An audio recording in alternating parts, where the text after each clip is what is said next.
Hey guys, welcome back to my channel. So another little sculpting video for this week. I'm sculpting this chimp commission. So I got a nice little commission for a chimp doll. This is the second primate that I've done and they're a little bit different from anything else that I sculpted.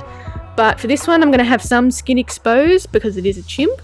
So this is what it's going to look like. It's sculpted a little bit smaller because I'm going to be adding faux fur on top of the parts that don't have the skin exposed. And I'm using Super Sculpey to sculpt the head of this, and I'll be using Cos Clay to sculpt the hands and feet for that flexibility. But this is, a little video of how I sculpted it. So for this doll, I am using glass eyes. So usually I create the glass eyes myself, but I also have some pre-made eyes. So either one is easy enough. I just use some acrylic paint when I am creating these ones and little glass cabochons and just sort of layering on top to create those eyes. You don't have to be too precise with the eyes, because especially dark ones, because you're not going to see too much anyway. One thing to keep in mind is just to be careful when you're sculpting with polymer clays or monster clay. I generally don't leave the paint sitting against the unbaked clay because sometimes it can mess up the paint, but once it's baked, it's totally fine. So for the interior armature of the head, I'm using an aluminium ball, foil ball, that I've created a really basic shape of the chimp head, and then I'm just covering it to begin with that Super Sculpey. And the reason why I wanted this beige tone is because I wanted to do a little bit of blotching on the skin and have like that transparent beige effect on the chimp's face. So I'm still undecided of exactly the right color that I'm going to do, but I wanted to do the beige to begin with. So basically the process that I'm doing is really roughing out a basic shape of the chimp's head, and I have a lot of reference images up on my computer next to me, and I have all different angles to make sure I'm getting the angling right. So just basically roughing out the really basic shape of the face, like where the mouth is going to be, where the eyes are going to be. And then I started building up on the brow line, because that's obviously they have a nice pronounced brow line. So I want to start building that area up first and sort of making my way down to the mouth area and the jawline and just building up in the entire process. I always use my reference images to make sure I'm getting the symmetry right and the size of the head. So I'm adding some more clay to the sides of the head just to bulk it out a bit.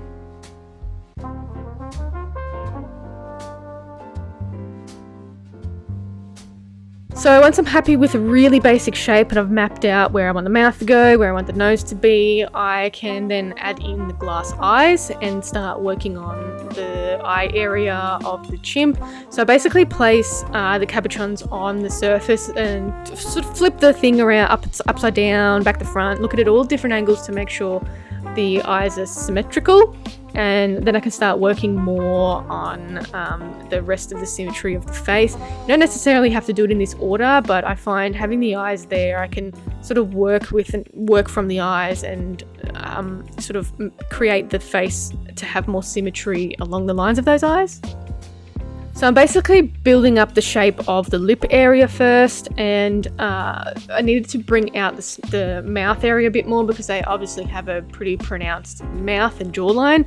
So I just built that up a little bit and sort of created more of those curvature bits around the edge of the mouth. And then drawing in that mouth line of where I want it to be again, just to map out exactly where I want to place the lips.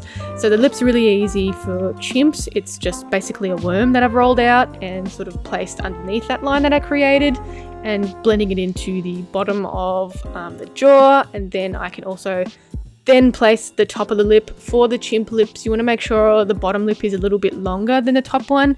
I think it's a characteristic of other primates is to have the lower lip quite pronounced, a bit more pronounced than the top one, especially a chimp. So you can always add a little bit more to your sculptures when you put that first lip on together. And then I'm closing off the lip area with just a small little snake and curling it around and blending it in.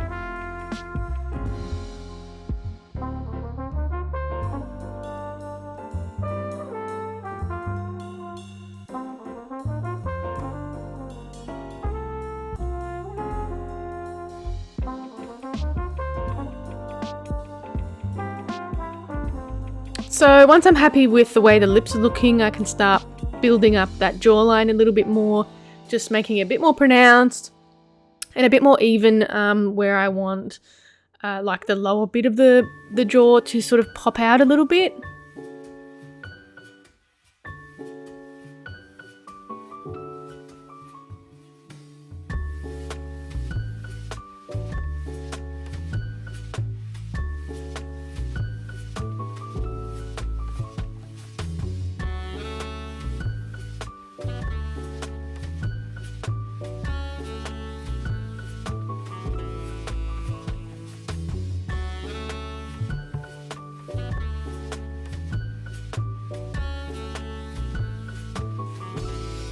So I can start working on the nose area. So I'm just mapping out and sort of making an indentation of where I want that nose to be.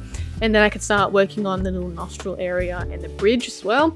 So I've created a little a piece with a really rough shape of what the chimp's nose looks like, and just then cutting the excess off and blending it into the nose area.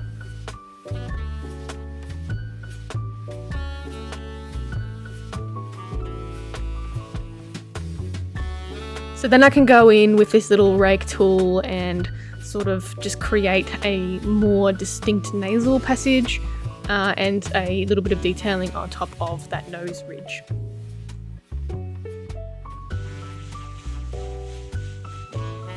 So now I can start creating the eyelids for the eyes that we did before. So I basically do the same sort of thing for any creature that I sculpt. I do the eyelids using a little snaky piece of clay and blending it out into the rest of the clay to create different sort of eyelids and different looks. So whatever angle you do the eyelid at, you can create a lot of different looks. I do have I've planned it for so long, I've just never got around to doing it. I want to do a video tutorial on how to sculpt different looks with eyes. I've planned to do that for a long time, I've just never gotten around to doing it, where you can achieve different looks and different shapes with just moving little tiny areas of the eyelids around. So I wanted to go for a nice little soft look for this chimp. I didn't want like a mean look, or I didn't want like a too sad a look. I just wanted a nice sort of stoic look to this chimp's face.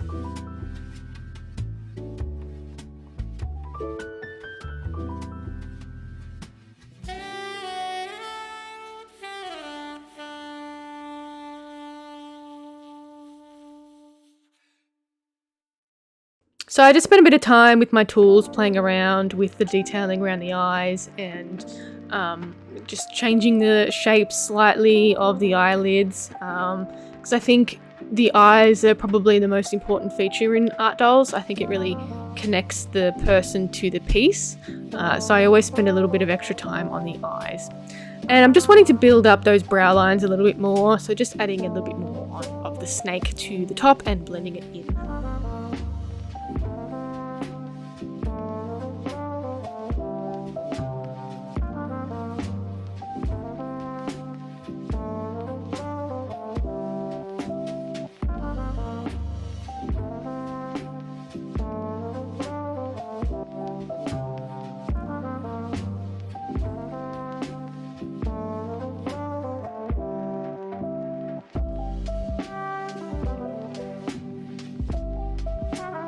And for the top of the head, it obviously needed a little bit more build up on the skull, the top of the skull. So I've added this little piece to begin with. And then I can start adding little bits of clay to the top to just build up certain areas, and then I'll blend the whole thing in once I've built up the areas that I wanted to build up.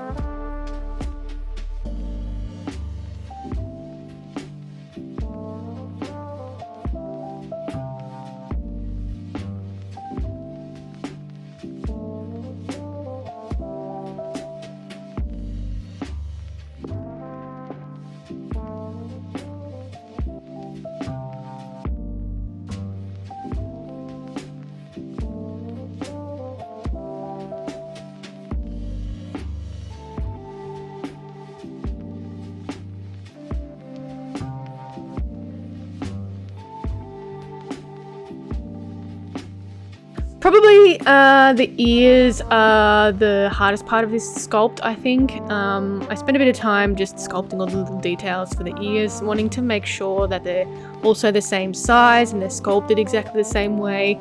So I rolled out 2 small balls of the clay and sort of pressed them out roughly the same size, and then adding the detailings with my little ball tool and also this little rake tool that I have as well.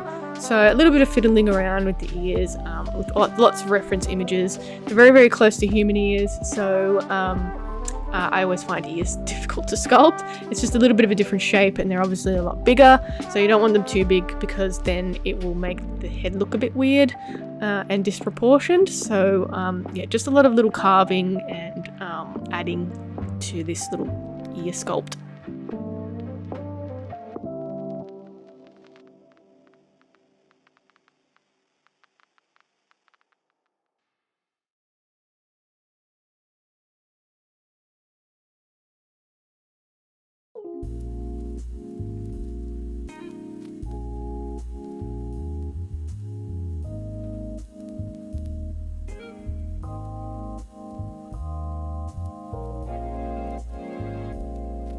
So I sort of test out how I want the ear to sit on the head, and make sure they're the right size, the right dimensions, and they're going to sit the right way on the chimp's head. And then I can start working on the next one. So bang, the next ear is done, and a lot of time saved there. So I can start applying the ears to the head. I want to also make sure they're in the right position. So again, with the reference images, making sure that it lines up to the features on the reference image, and just sort of blending in that ear. I also add a little bit more clay behind the ear just to have something for the ear to stick to. A lot of this will be covered in faux fur around this area anyway, but I sort of pronounce the ears a little bit more than what I normally would if I was just doing the sculpt, just to allow for that faux fur that I'm going to apply. Otherwise the ears will be lost inside of that faux fur. So you sort of got to keep in mind of how it's going to look when you add any faux fur to it. Otherwise, yeah, it just ends up looking weird.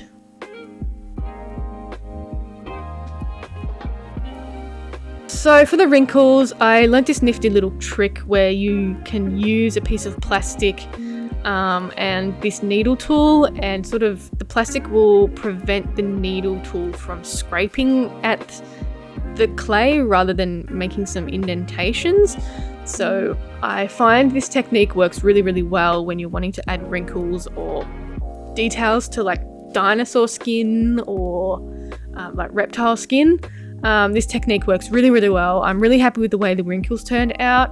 You just have to be mindful of where you're creating those little wrinklings.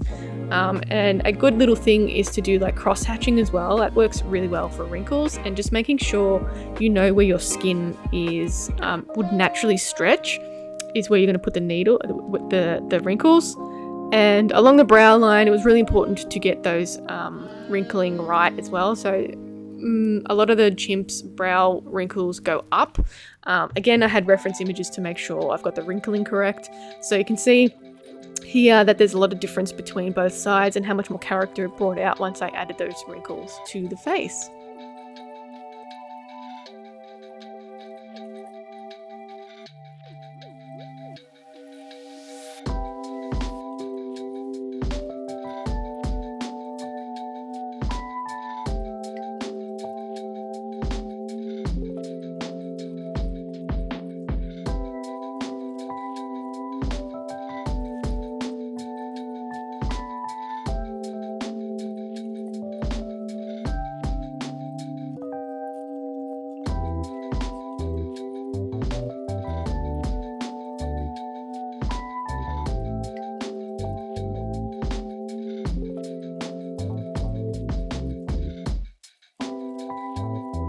And I'm also adding some wrinkling to the lip area as well, and I think this really sort of summed up the sculpt and brought it all, like finished it off, brought it home. Was doing this wrinkling on the lip area. It just really made it look way more realistic than what it was, and just sort of blended everything together. So I wasn't going for a really old chimp, but I wasn't going for a young chimp either. So I wanted to sort of stop myself from creating too many wrinkles because I didn't want it to look like an old chimp. and hopefully it will look like that once I add all the faux fur. But that's pretty much it for me this week. Thank you so much for watching. Thanks to my patrons for supporting me and my commissioner for commissioning this chimp from me. I definitely enjoy doing this sculpture. But yes, check out my Patreon if you want some more things and tutorials. Heaps of stuff over there.